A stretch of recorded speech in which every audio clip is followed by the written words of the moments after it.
So here I have measured out 1/4 tablespoon 5-spice powder, 1/2 tablespoon white pepper, 1 tablespoon salt, 1/2 tablespoon Shaoxing wine. Now mix the 5-spice powder, white pepper, salt, and set that to the side.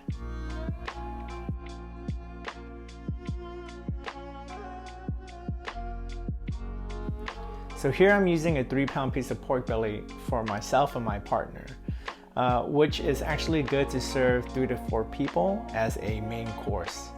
And just double that up if you're gonna use the pork belly as an appetizer instead of a main. You'll want to make sure that the cut is as clean as possible and as closely shaped to the form of a square or a rectangle. Now your butcher is going to do their best to give you a clean cut, but as you can see, I still have to clean up my cut of meat just a little bit. Just gives it a cleaner aesthetic look after it's cooked, and a little bit of OCD on my part as a chef. So with the excess pieces that you're cutting off, don't throw that away. You can keep it and you can make burger patties, sausages. You can throw them in when you're braising your greens. Really makes a great addition to stuff like that. So don't waste the meat.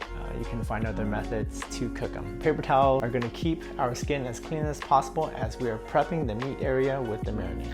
So now we'll take the Shaoxing wine and we'll kind of pour it on top of the skin and we'll rub that in.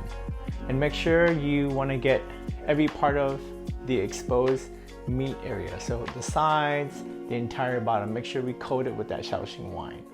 And it's also going to help catch the rub that we're going to sprinkle on.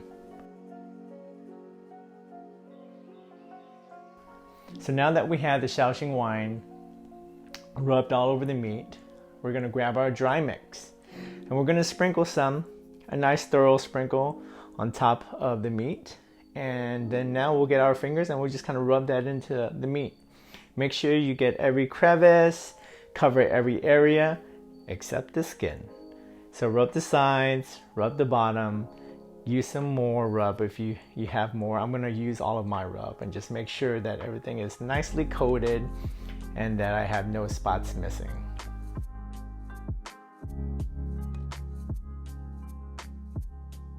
And now taking a clean napkin, clean off the top of the skin if there's any marinade that's stuck on top. If there's not, don't worry about it. You're good to go. Place the pork belly on 2 pieces of foil and fold up the sides of the meat, but leave the skin fully exposed.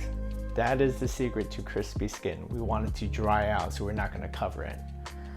Now, if your foil is a little bit big like mine's, just go ahead and crease down the sides a little bit, and then you can fold it up to the side of your pork belly. Now you're gonna run into these little corners right here. All I'm gonna do is I'm just gonna press the corners inward a little bit, and the sides fold up just fine.